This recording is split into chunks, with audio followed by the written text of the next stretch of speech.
Kasi kailangan antayin ko kung ano ang purpose ng Panginoon sa buhay ko. What if? What if lang to, ha? What if God's purpose in your life will be shown by God to you one piece at a time? What if ang purpose ng Panginoon sa iyo ay hindi malaking big idea, kundi ang purpose ng Panginoon sa iyo ay pira-pirasong ibinibigay sa lahat ng mga experiences na nararanasan natin sa ating buhay? What if ang purpose natin ay parang puzzle na maraming mga pieces? At mapapansin nyo, pag mas malaki yung puzzle, mas maraming pieces.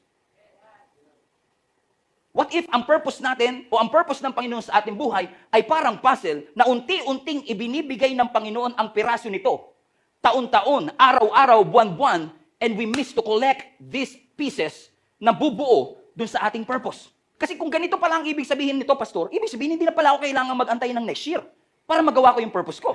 Ibig sabihin, if I start it now, I don't just discover the purpose of God, I can build my life through it.